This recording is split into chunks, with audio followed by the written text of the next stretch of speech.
George Clooney and Brad Pitt's new movie, Wolves, is on Apple TV Plus September 27th. That's where I want you to be now. So if you want to see George Clooney and Brad Pitt, go to Apple TV Plus. You got to start the story there. Or if you want to see Brad Pitt and George Clooney, go to Apple TV Plus. I am enjoying the show. And if you want to see their new movie, Wolves, You can't do it, I'm going to help you out. I can do it, so do it. definitely go to Apple TV Plus. Admit it is cool. Okay, fine, it was very cool. Wolves, streaming September 27th on Apple TV Plus. Rated R. When you need mealtime inspiration, it's worth shopping Kroger for thousands of appetizing ingredients that inspire countless mouthwatering meals. And no matter what tasty choice you make, you'll enjoy our everyday low prices. Plus, extra ways to save, like digital coupons worth over $600 each week and up to $1 off per gallon at the pump with points. So you can get big flavors and big savings. Kroger, fresh for everyone. Fuel restrictions apply. This episode is brought to you by Microsoft Azure. Turn your ideas into reality with an Azure free account. Get everything you need to develop apps across cloud and hybrid environments, scale workloads, create cloud-connected mobile experiences, and so much more. Discover what you can create with popular services free for 12 months. Learn more at azure.com. That's AZURE.com. And sign up for a free account to start building in the cloud today. Thanks for choosing this free Anfield Index podcast. If you'd prefer to listen to this or any of our other shows without adverts, then now's the time to check out Anfield Index Pro. With AI Pro, you can supercharge your entire listening experience. You'll not only get all of our podcasts without the ads, but you'll have them far faster with our Quick Publish feature available exclusively for subscribers.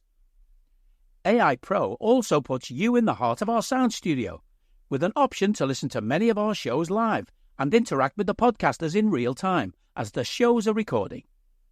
Upgrading couldn't be easier. AI Pro is available on all popular podcast platforms. Just head on over to AnfieldIndexPro.com and get started today.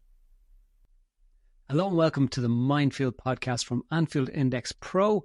As always, I'm your host, Alan O'Donoghue, and ably assisted by Debbie McGee, herself, Dr. Andrew Vincent. Andrew, you probably don't even know who Debbie McGee is, but people of a certain vintage will know, and hopefully they'll have a little chuckle. So there was a TV magician years ago in the 80s called Paul Daniels, and his assistant was the beautiful Debbie McGee, who he ended up leaving his wife for and getting married. So there you go. I'm leaving my wife to marry you.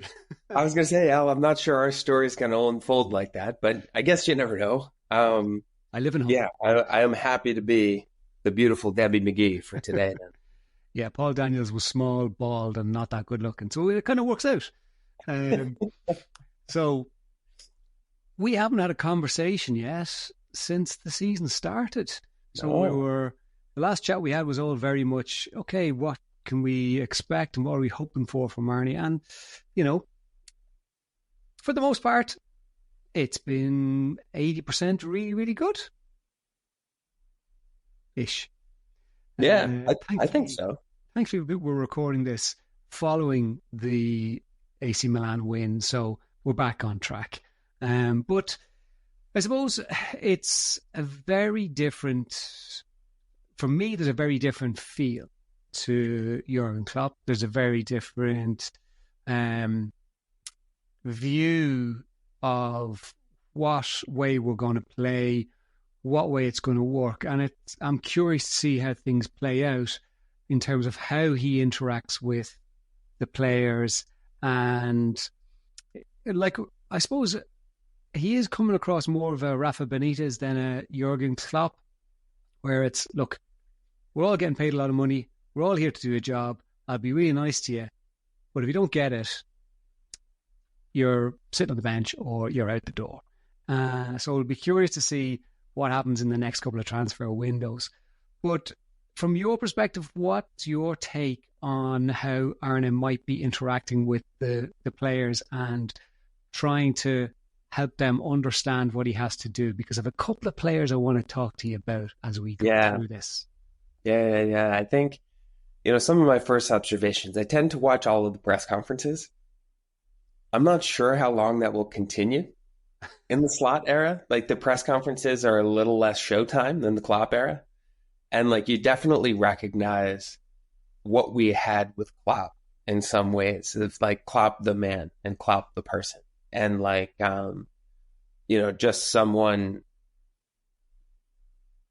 you'd enjoy a good time with, and like not to say like you couldn't have an enjoyable time with Arne, I'm sure you could, but I don't know that you'd be laughing quite as much or laughing quite as hard. I mean, he's a serious guy, invested in winning. Like, I don't know if this just is more of like a Dutch quality, but certainly like isn't afraid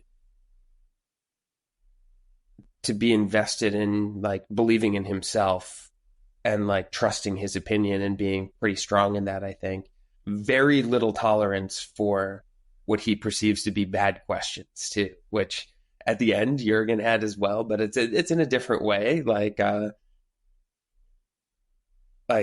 Slot's just gonna like make some comment like he has no idea what you're talking about, like at all, and like very in a not shy way.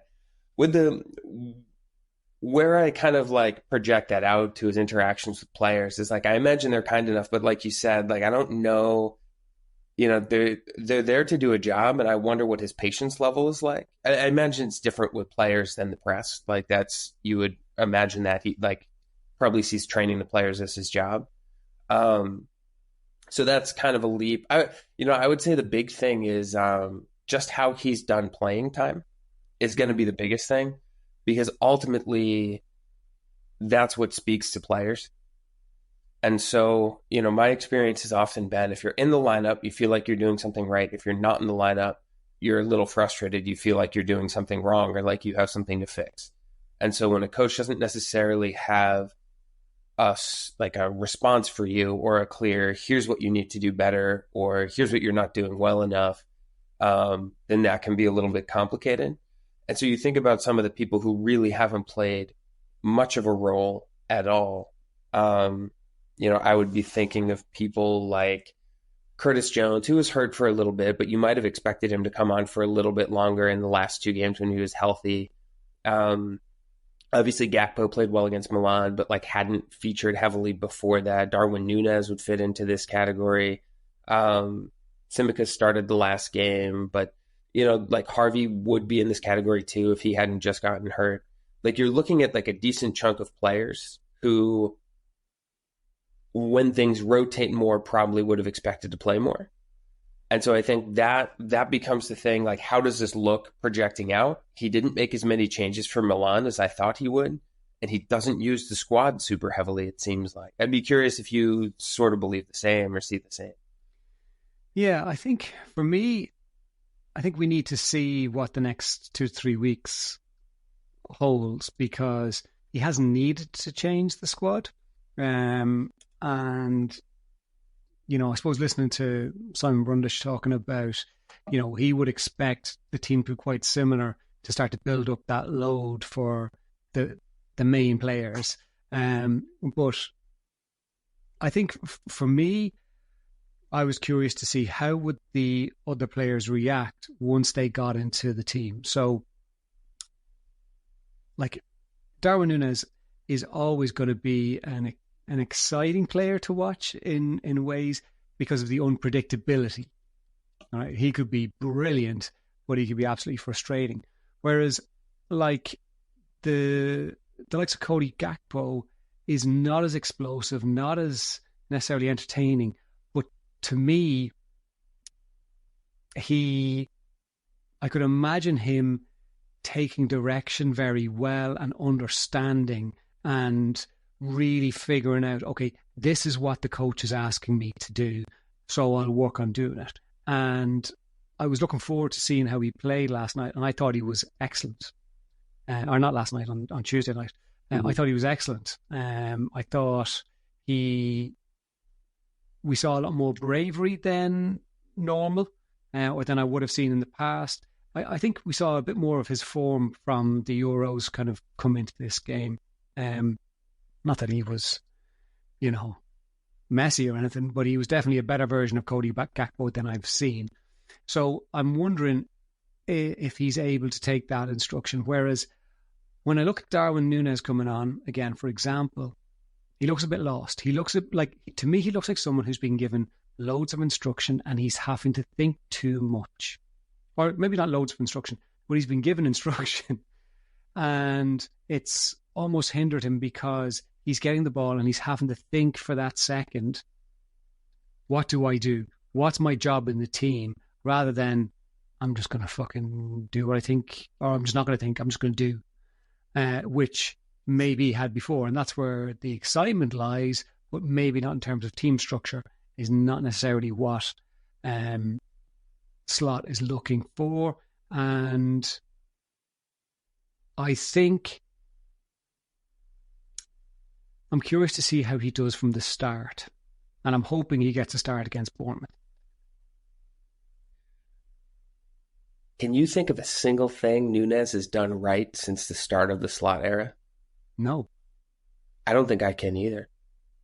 And he hasn't played much, though. He hasn't played much, but when he has come on, all he's done is be off sides, fall all over himself, shooting the ball. He fell over 6 times against AC Milan. That's an exaggeration, but it was 2 or 3. And I say that mostly because, I mean, for one, it doesn't matter, right? It's, if I'm working with him or from a mental perspective, it doesn't change anything. You're waiting for your first shot. I think he's someone who it does matter to. And I think it would be hard, actually, as a player. You're not really thinking about sample size. So that's something I often am having to work on with players a lot, is to have some perspective on what have your opportunities been relative to what your expectations have been for yourself. And so often what athletes will do is, they'll say, okay, I'm only getting 5 minutes at the end of the game.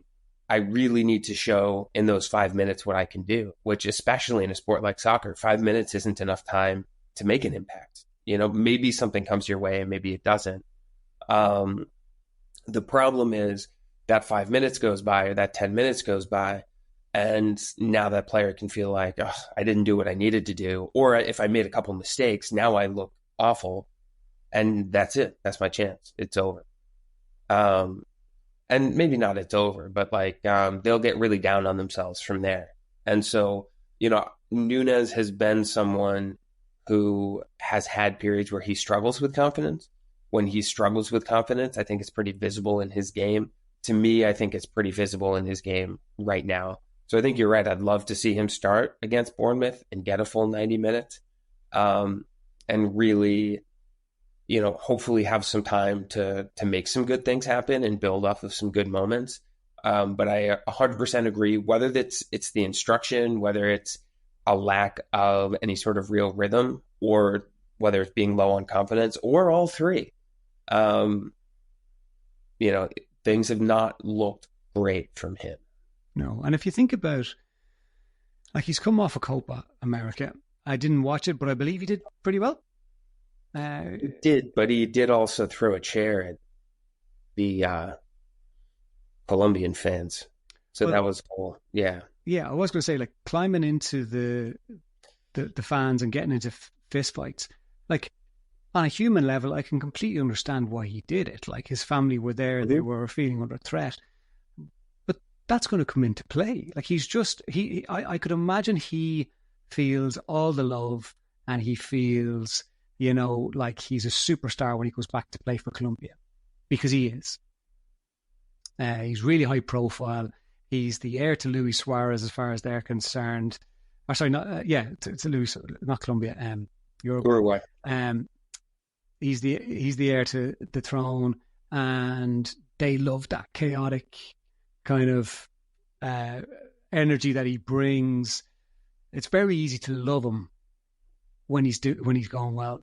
So that's been taken away from him for 5 games. For probably what he's thinking is, I was just protecting my family. So I'm getting punished for protecting my family. And I could imagine that might come into play. But also, I'd say he is struggling with the fact that he's not in the team, and maybe he feels like he's dropped. And no player loves being on the bench, but there will be players who we'll sit down with the manager and we'll have a conversation and we'll have it explained to them, saying, look, we're not looking at 4 games in and that's the starting 11. We're looking at a season where we're going to need you to play 20 to 25 games from the start in this season because we've got approximately 60 odd games to play. So you're looking at a minimum of 20, 25 games. So if you're not in the team right now, that does not mean that you're dropped. It just means that you're going to be brought in and your load is going to be built up. But I could imagine for Darwin, what he's hearing, if that's what is being explained to him, what he's hearing is, you're not number 1. You're behind Jota and you're third behind Gakpo and Diaz on the left-hand side. So you got to just put up with it. I just think, try telling that to any player. Obviously, there was an international break in the middle. Even if that's what you're saying as a coach, if you're a player who's played 15 minutes over the first 5 games of the season, 20 minutes, 30 minutes, short appearances, even if it's just all you've had is 3 substitute appearances, maybe you've gotten up to 60 minutes. We're talking about our first games were in August. So you've been at it now, including preseason, for like a month and a half, 2 months. You've seen 60 minutes, 40 minutes, 30 minutes. That's so tough when you're showing up and training day in and day out. And like, you're right, like it'll change and this will be different in a few months, it'll be different in a few weeks even, after, whenever things really pick up. I guess this period is pretty busy. So, things will pick up now. But as an athlete, it is so difficult if your expectation was to be playing more, or if you just want a chance to show what you can do, to manage the mental side of not having much time and feeling like you don't get to show it and wondering, doubting, is this, you're going to have part of your brain saying like, okay, there's more games to come. I'm going to get my chance. Someone will get injured. Someone, will have a bad run, or I'll get in and like, it's just a matter of building up my fitness, or it's just a matter of me, whatever. You're going to have your brain saying that, but you're going to have your brain saying like, oh, the coach doesn't like you. This person's always going to be ahead of you. Gravenberch wasn't even a midfield, or he was a midfielder, right? But like Gravenberch was nowhere last year, and now Curtis Jones, I'm waiting behind him, and I've got to wait for my chance. Like, maybe this isn't going to go so well. Like, you heard Curtis Jones' interview in preseason. He totally felt like, cool, I can fly now. And again, there's an injury to take into consideration, but also now you're looking at a month and a half or whatever where he's barely touched the field. Of course, it's going to affect him mentally. He's going to wonder to himself. And so you're going to have this kind of 50-50 battle for different players. And whether it's, yes, there's part of them that will understand there's only so much playing time to go around. But there's always going to be that part that's like, is this not going my way, or am I doing something wrong, or am I not favored here? And it doesn't matter how good of a communicator you are as a coach. It does matter, because if you can communicate a bit, it helps. But like, even if you're a really great communicator, you're not going to be able to chase all of that doubt out of a player's mind. And I think one of the things that's interesting to me is Slot is not giving people minutes to make them feel better. Like, he's not giving charity minutes. He's not giving morale minutes. And so that's something, like, actually watching some of the games I would have expected, is like a couple of these games, it looked like we really had a handle on them, on the other team or on the game. And it was like, okay, like, give Darwin more time, like a chunk of time, give so-and-so a chunk of time. Like, let's see what other people can do. Didn't do it. And I think actually that's a good thing, because it means he's focused on the win. That's something that, like, I would do, is I'd be like, cool, this is locked up. Who needs to play a little bit, right? And that's a loss of focus. You're taking your eye off of the goal. You're switching from winning and closing out a game to let's make sure everyone's happy. Not that that doesn't have some merit, but I think the most important thing is winning. And so I appreciate, like, this guy, that's what he's focused on, is winning. And so I think, like, I like that change, but I also understand that given the playing time and how it's been distributed so far this season, there's absolutely some concerns and issues in the squad. Like there's people who are chasing shadows in their head a little bit in terms of trying to stay positive. Like I can basically guarantee.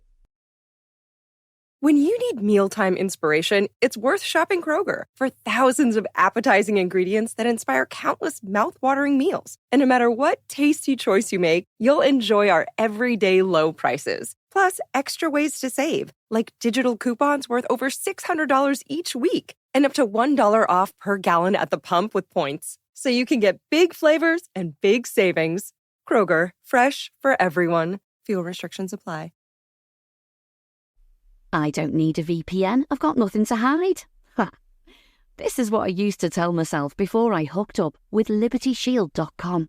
Not only is my home internet now fully encrypted, but I can now access all the websites I want, whenever I want, and do so from absolutely anywhere. As a Liverpool fan, I love to know I can now watch every match, regardless of whether it's on UK TV or not.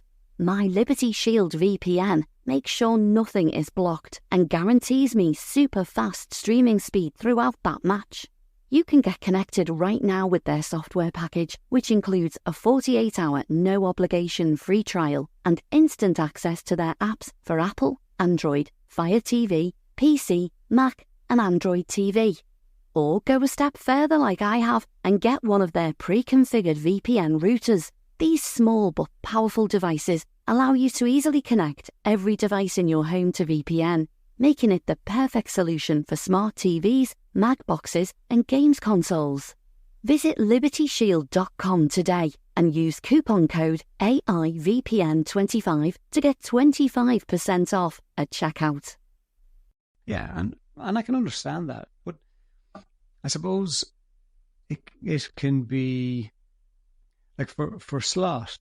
Not only does he need to get the win, but he has to make sure that he has enough players who are playing the way he needs them to play and getting up to speed. Because, like, you listen to any of the interviews from any of the players, they're all saying it's very different. It's a very different way of playing. It's a very different way, a different amount of expectations that we have. So, like, from that perspective, I can see why Slot is kind of going, no, I need to know that they know how to do this, that it becomes automatic, like we've said before, many, many times. And there isn't that room for sympathy minutes. And when a game is kind of petering out, is Darwin going to learn the link-up play when the guys behind him are tired and the game is won, so they're not pressing as heavily as they were in the first half? So there's lots of different variables here. But I think this is where Slot is really going to have to... But I wouldn't read too much into it right now, is what I think, as in how he's managing it. And I suspect from your look that you not disagree, but you question it, because he doesn't strike me as a manager who needs to get all the players on side. If you're pissed off with him, I reckon he's okay with that to an extent.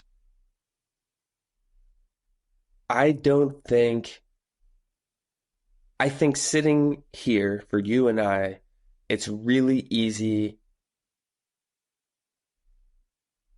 It's really easy to say that this is going to go differently. I'm not going to look too much into this. And that's what I would be coaching any player that I'm working with to do, right? Is like, here's the reality of this. There's not a ton of minutes. This is probably what he's up to, but also like, mentally, the skill that we work on there is distress tolerance. Is even if the worst case scenario is true, or there's some anxiety or there's some distress that lives in your mind, how do you focus on doing what you need to do so that you can trust your strengths, play your game, and make an impact when those minutes come? Also not building up all this pressure on yourself for those minutes. But like, when you have a tryout situation, or you have a new manager or something like that, once you start to wonder, where do I fall?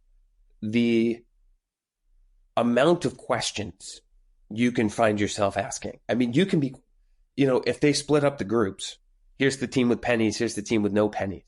And you're looking, it's like Mo Salah's over there, Jota's over there. They've both started the past few games, but Gravenberch is on my team and he's been playing a lot. I guarantee you there's people doing math like that. Where do I fall? What does he think? Am I on my way out? Am I just waiting to play? Am I going to play the next game?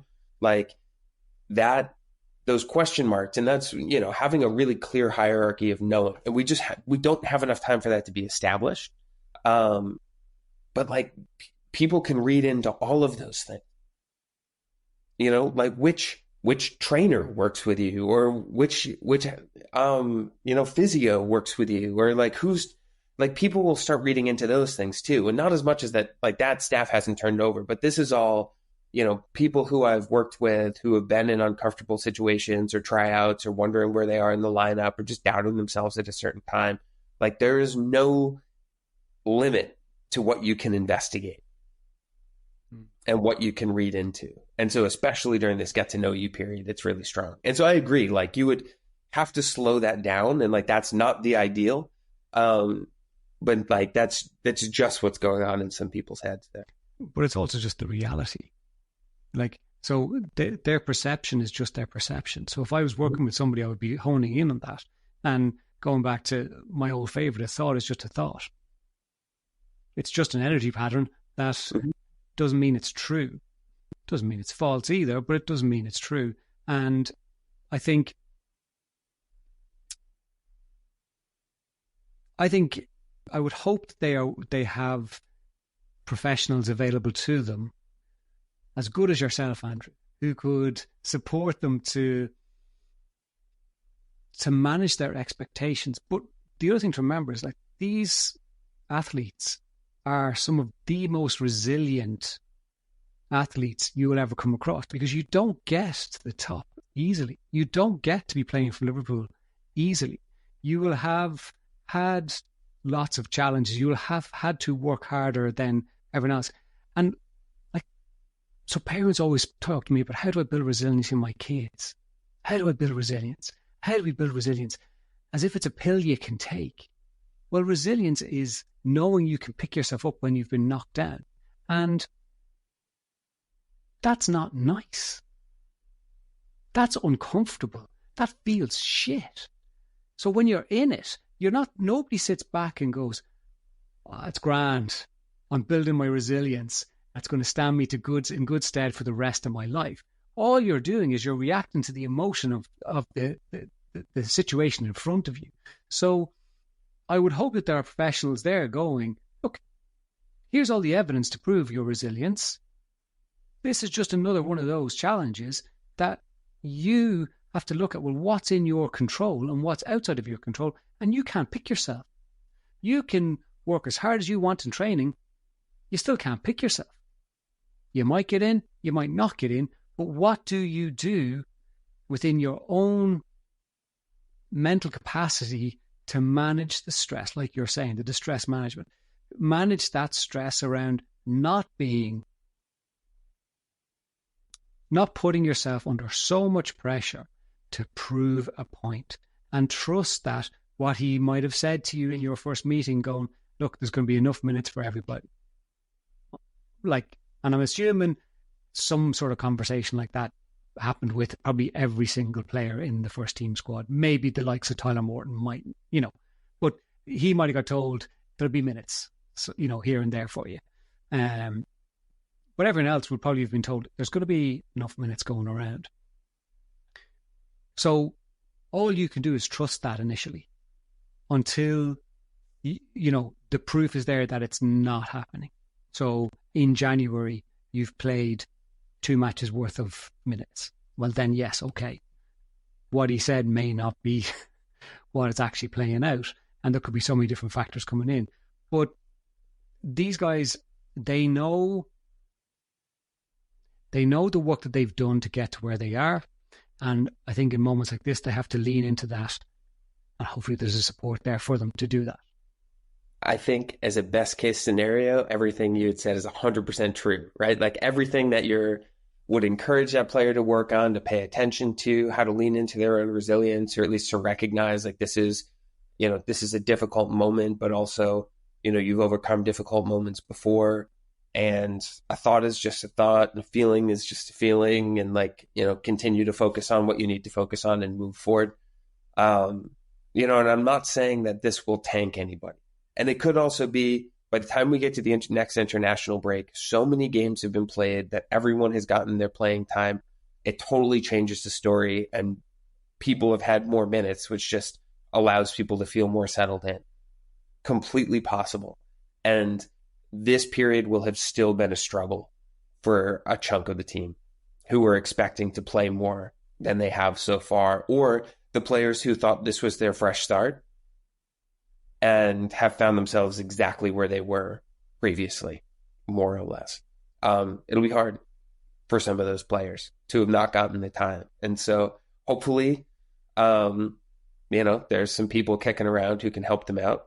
Although in our last conversation with Sai, he had mentioned that he had never seen it be helpful when a player worked individually with a sports psychologist to do like a one-on-one kind of therapy thing, or he'd rarely seen it be helpful, which is like an interesting observation for someone who's certainly spent time in those circles. So I don't know how Premier League players use sports psychologists. Like, I really don't. Maybe they don't use sports psychologists. Maybe they just use therapists outside for themselves. Right. Yeah. Who knows?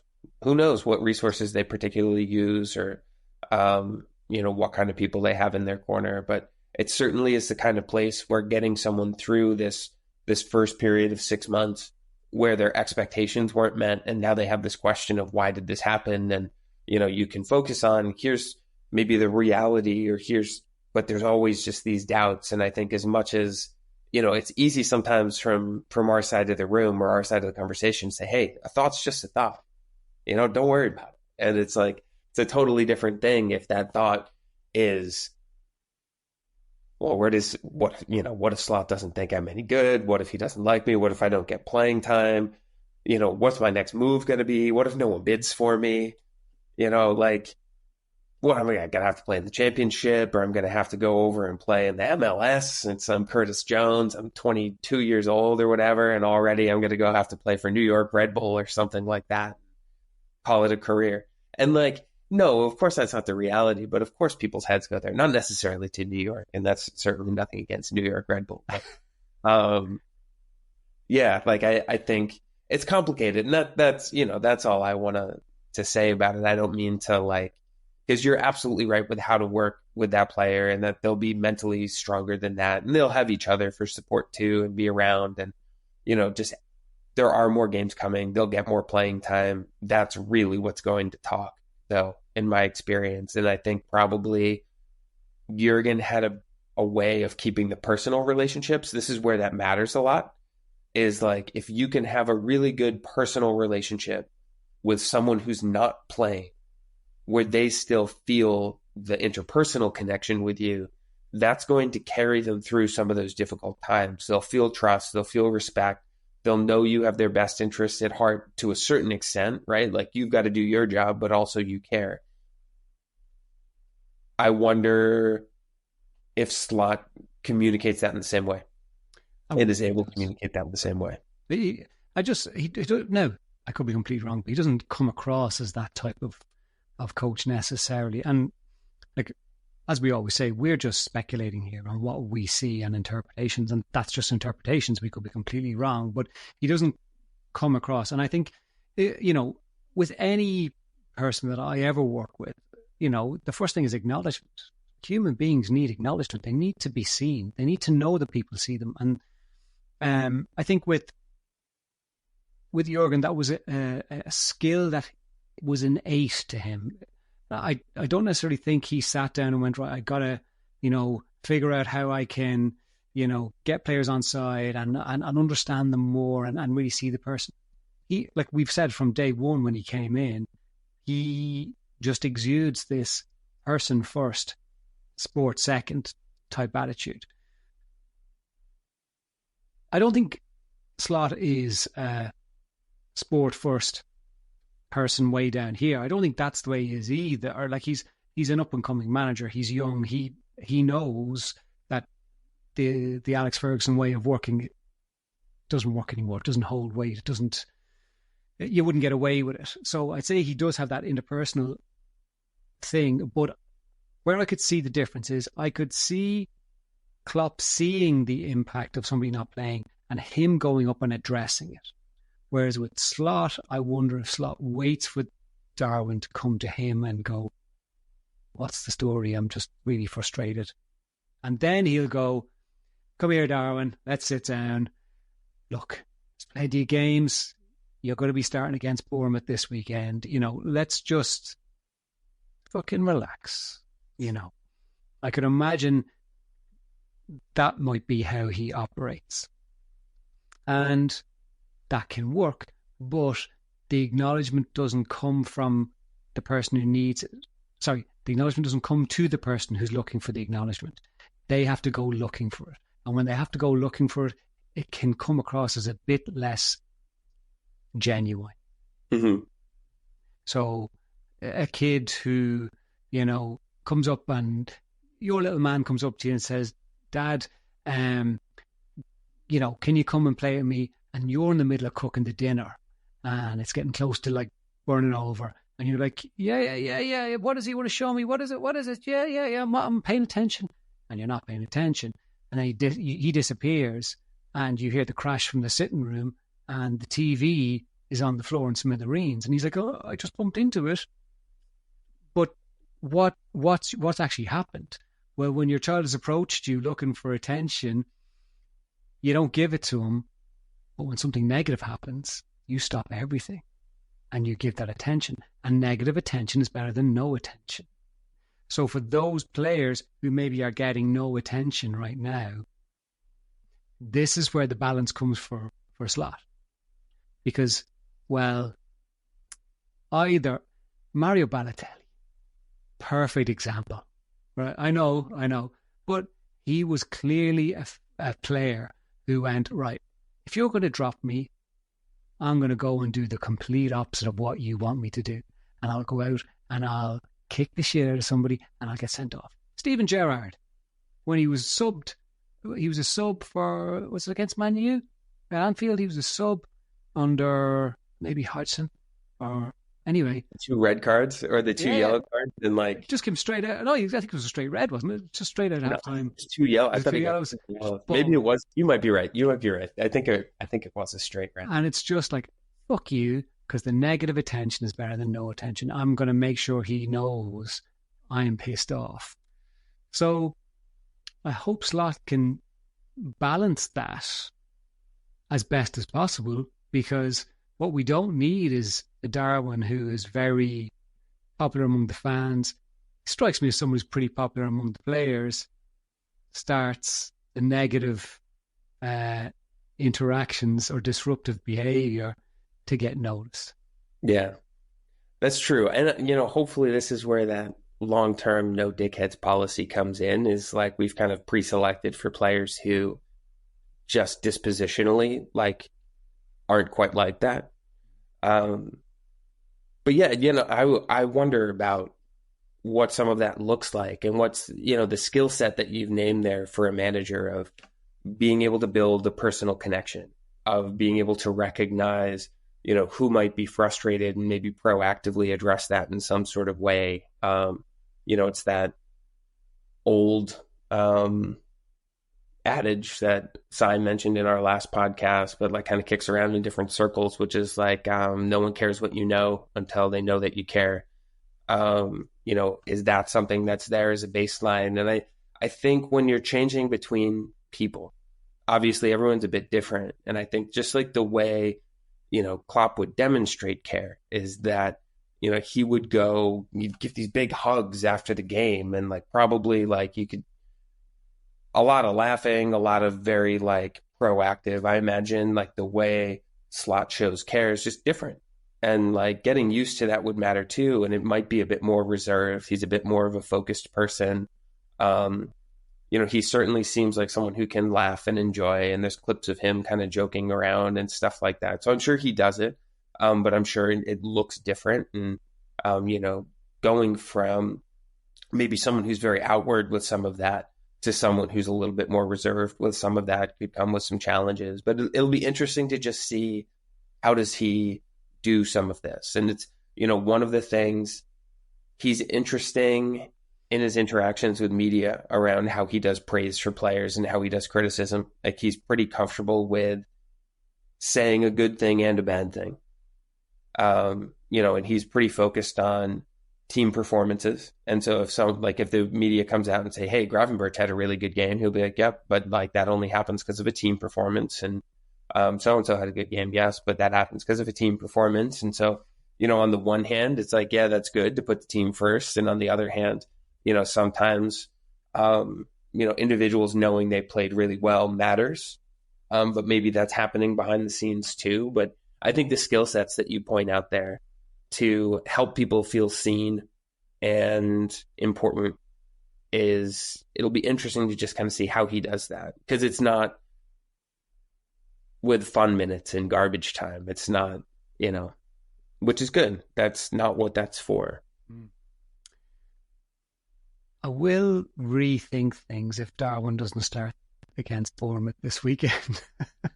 I think he needs to start, not just for himself, but for all of us. And Jota hasn't been playing particularly well.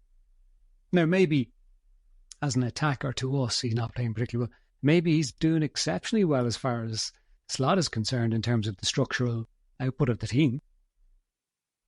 Could be. One of the things that's interesting is like everyone talked about how dialed in he is to sports science and injury prevention. And so it could, one of two things is true. Like if he's dialed into injury prevention, he's going to have to change his team over the next couple weeks. And it seems like you could keep playing, you could approach playing time the way he's approached playing time while being in line with injury prevention sports science so far. But over the next couple weeks, especially when things get really busy, like if he's just playing the same players all the time, then you can't do both. And so we'll see. And I guess the question that I would have for you is Darwin needs to start. Is that because he's the player you think gives us the best chance of winning that game in that position? Or do you think it's because getting him going, having him integrated into the team, maybe having him play some minutes, maybe even having Jota sit for a little bit is a good long-term strategy? It's the long-term strategy. Jota, and that's interesting too. But Jota doesn't last a season. He gets injured every single season. So Darwin has to come in and play at some point. So he has to get minutes. He has to get that rhythm. He has to get into the structure of the team. Otherwise, it's going to take him maybe too long, longer than we can afford for it to take him to get in if Jota does get injured. Yeah, I think for what it's worth, I totally agree, because you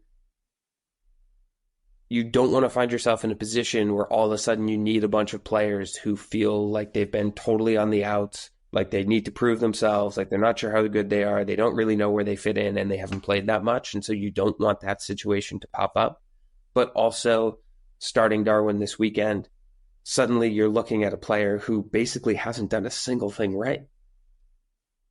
Yet. My favorite word, the English accent. It's the thing. Like at the same time, that's a big decision to make. So it'll be interesting to see what he does for sure. It'll be interesting to see. It will. Andrew, this was a short and sweet one. Thank you so much for your input. It's great to get the Arne Slot era underway in real time, back playing proper matches. We'll be back in a couple of weeks and we'll be hopefully talking about a lot more wins. Until next time, take care of yourselves. We hope you enjoyed listening to this Anfield Index show. Please be sure to subscribe to our channel so future podcasts find their way to your device automatically. There's nothing quite like fan engagement, and we'd love to know what you think of anything discussed on this show. The best way to get in touch is over on our free Discord community, where both podcasters and listeners debate the hottest LFC topics 24/7. Sign up free now at AnfieldIndex.com/Discord. You won't regret it. You can also follow us on Twitter at Anfield Index and find us on Facebook by searching for Anfield Index. Oh, and before you go, we'd love it if you could leave us a 5-star review on your favourite podcast app. It only takes a couple of seconds, and it means the world to the people who create these free shows.